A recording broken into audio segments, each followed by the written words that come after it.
Hello scoundrels, welcome back to the channel. Unfortunately, I am still at work until at least tomorrow, so you will have another terrible audio quality video from me. If you'd like to join the terrible audio quality gang, which will be only existing for one more day, maybe two, who knows, then join through the subscribing button down below. I have a subscription button, and yeah, every YouTube channel does actually, so I'm just giving you some much needed information. Oh guys, hi, how are you doing? I hope you're having a lovely day. That was a terrible intro, but we're going to keep it because we love terrible intros on this channel. Today we're going to be talking about Eve Echoes. Now, for you TFT subscribers, I know TFT Set 4 has been announced. I have some thoughts, but I have a meeting tonight with the devs where we're going to talk through some things, and I'm going to publish my thoughts on TFT Set 4 tomorrow. So stay tuned for that because that will be happening tomorrow. But let's talk about Eve Echoes right now.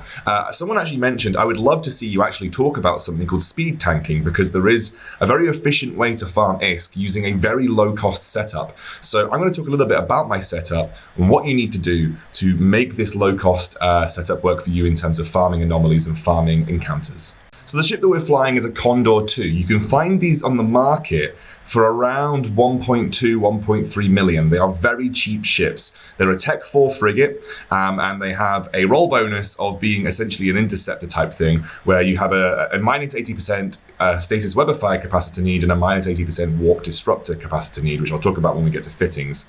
One of the beautiful things about this ship is you get a 10% afterburner velocity bonus per level, and then you also get missile damage per frigate command bonus. And I'm going to go through and talk about the skills that you need. But basically, this ship is really fast, and it can go very, very fast. And that's one of the beautiful things about it, and it makes it a very good speed tank. Now, speed tanking is essentially where you go so fast that it's difficult for enemy guns to A, track you, and B, for missiles to actually deal damage to you. So essentially you dodge everything. The very basic premise of speed tanking is you generally dodge everything. So think of it like in like an RPG, right? You have tanks that have resistances and they absorb damage through negating it, and you have tanks that operate on dodge, where they actually completely negate a hit because they miss it, or the hit misses, but if they do get hit, it generally hits them for a decent amount of HP. That's what we've got right here with the Condor 2. You do have to be a little careful. And I'll talk about that when we get to the fittings. But that's the very basic premise of speed tanking. But the beautiful thing about it is that you don't need much money to make this effective. Okay, so fittings. Let's start with the high slots. You have two options. You either have small missile launcher or small torpedo launcher. I like small missile launchers. It gives you a bit more range flexibility, and they also have a quicker missile velocity, which means they're going to hit faster moving targets more readily as well. And so I have gone for Republic Fleet small missile launchers because I've actually spent a bit of money on this ship. But you can go for Mark V, and they are very cheap. Like Mark V on the market, I don't know if I've actually got any here to actually show you how much they are on market. If I go down, yeah, Mark V small missile launcher here, right? If I click on that, go down to the market, like they're selling for like 15,000, 20,000 ISK. So if you put a Mark V on there, they're really cheap. I've got a Mark V stasis weather fire on. I've actually got two. The mid slots, you really can't run anything other than a warp disruptor or a stasis weather fire. The reason being is that you can see my capacitor is also almost maxed. If I put an energy Nosferatu on, it actually maxes out my capacitor. So I've got two stasis weather fires on, but the optimal setup would be a stasis weather fire and a warp disruptor. I will pick up a warp disruptor for this ship eventually, because I'm going to be using this as a tackle ship for my pirating and my PvP stuff with my friends. But I've got two stasis weather fires on for the time being, but realistically you're going to want one stasis weather fire and one warp disruptor. I just don't have a warp disruptor. Low slots. The best afterburner your money can afford, a small afterburner, of course, not a medium afterburner. Get the best afterburner that your money can afford.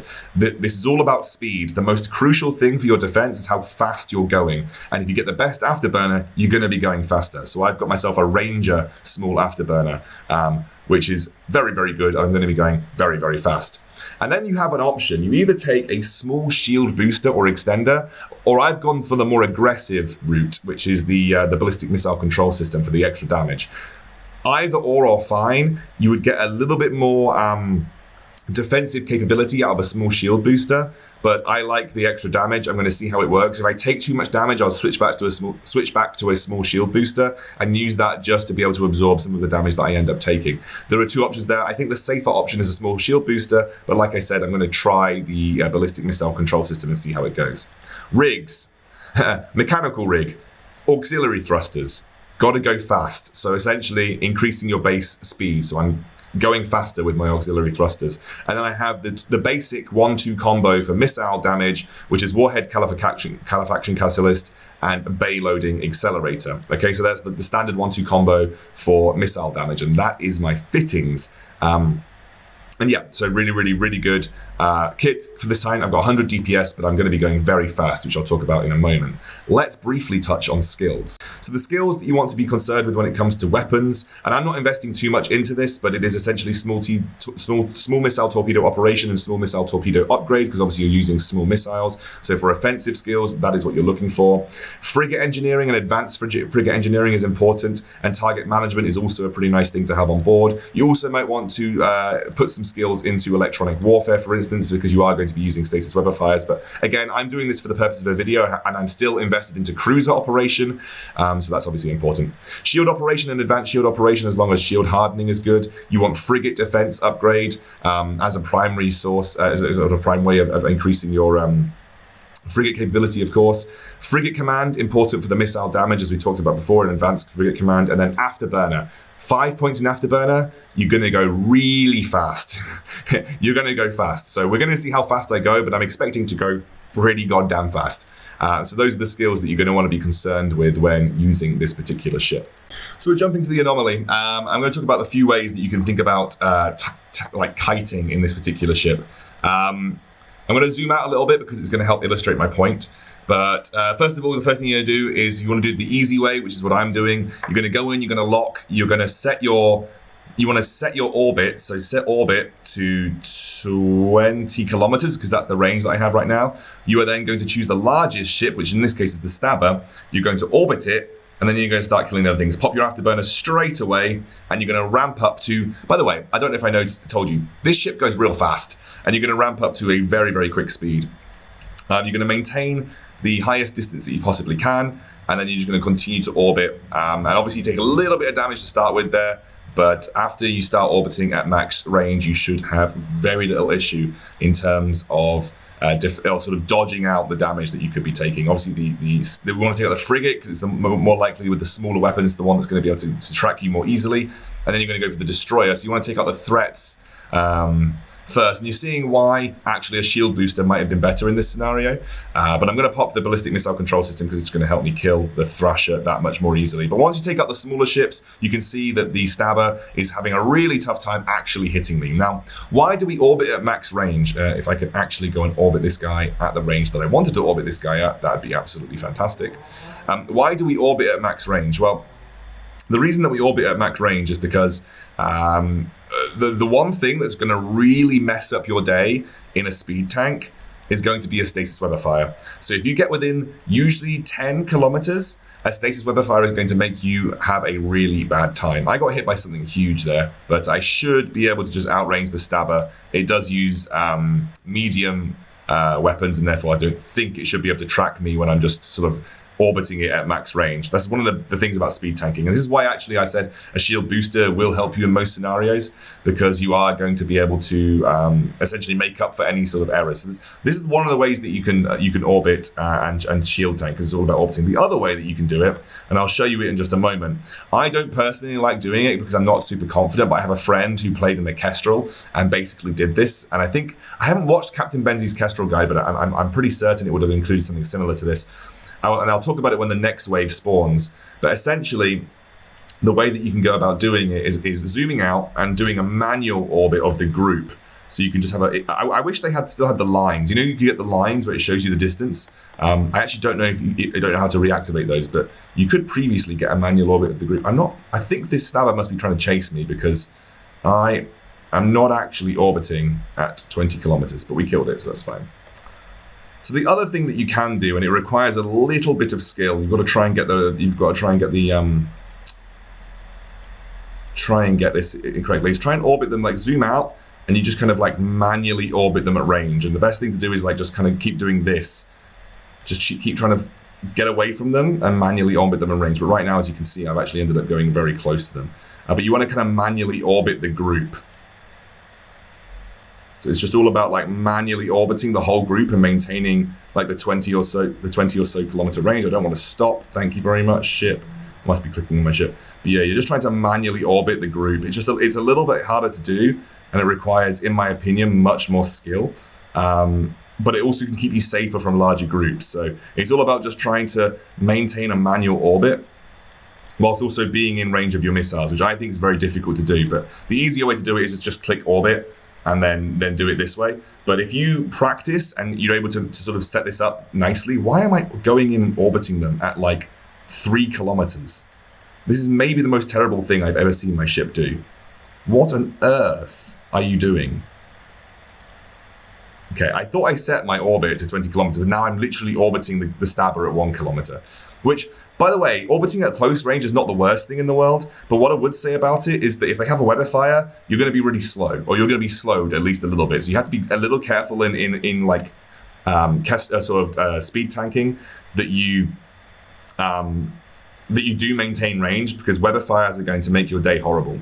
The other thing that you can do in these ships is they are very good for hunting ratters. If you were to equip a warp disruptor and you have at least like a pack of people, if you equip a warp disruptor and you just run in and you disrupt the enemy's warp, you warp disrupt the enemy and then you just circle them at range, especially if they're in something like a cruiser ratting by themselves, like they shouldn't be able to hit you, and you should have a really easy time just doing what I'm doing here and just orbiting the stabber. I think it must be closing the distance on me, because for some reason my standard orbit appears to be right next to it. I don't know if anyone else has had this bug where I must have done? I must have somehow clicked on my ship and set orbit to 0 kilometers, and I think I did. So yeah, you don't want to set your orbit to 0 kilometers. Again, stasis weather fires will not be your friend. So I have messed this up by taking a little bit of damage here because I was just being an idiot. But if you orbit at max range, you should be in a fine situation where you don't take much damage, especially from the cruisers. The cruisers will not be able to track you easily. The one set of rats that will be an issue for you, and were an issue for me, is if you're going up against Caldari rats. Often you can see the Caracals with rapid mediums, and they will deal damage to you even when you're orbiting at around 20 kilometers range. They'll deal a little bit of damage to you. That's where the shield booster does come in handy. But you should, for the most part, be able to tank these waves and not struggle too much, or at least not struggle a significant amount with taking damage. But if you are struggling and you want the fail-safe, then you are going to want to potentially consider a shield booster over something like what I've got here. So I've got another stabber. I'm going to orbit the stabber. I'm going to take out this guy first. Again, I'm going at 1.6 kilometers a second, so this is actually very quick. I'm going to do this and this. I'm going to quickly kill the burst. Come on, kill it, kill it, kill it, kill it. We don't want to take much damage here. I think it's much easier, by the way, to do manual kiting on the iPad. I find it a little bit more difficult on the BlueStacks because controlling the zoom is very difficult. Okay, for some reason I'm still orbiting like way closer than I actually want to be, but it's fine. Let's kill the Thrasher. But I'm not taking much damage, as you can see. Like even at like between 13 and 20 kilometers, like that is okay. I think I might have auto orbit on. I'm going to double check. Auto orbit target. Off. Off. That is why my orbit was getting messed up. There we go, guys. We have solved the issue. Auto orbiting target was messing up my consistent orbit, because the main thing, whenever you change direction, you're going to slow down. Okay, so whenever you change direction, you're going to slow down. You do not want to slow down. The biggest mistake that you can make in a speed tank is going slow. So you want to have a consistent orbit pattern where you're essentially maintaining the most consistent speed possible. So by changing orbit targets, you often have to make very, very quick turns. And that unfortunately is going to put you in a situation where you'll end up taking more damage. Because you can see here, now that I've got a consistent orbit pattern, I'm actually taking 0 damage. I'm actually generating shield back very nicely. And the need for a shield booster is not there, because for some reason I didn't realize that I had auto orbit on. And auto orbit is like your worst enemy when trying to have a consistent speed tank. But as you can see, 2 stabbers, they're not dealing any damage to me. I should be able to clear this anomaly relatively quickly. And you can do up to tier 6s and tier 7s. Battle cruisers will never be able to kill you very easily. So speed tanking is a very effective way at farming with relative ease. I would say that you'll do it quicker in a cruiser, but this is much cheaper, and you can do tier 4 and tier 5 anomalies very easily and very quickly, and you can build up a good amount of ISK doing it this way. So hopefully this has been useful to you, and I'll see you soon.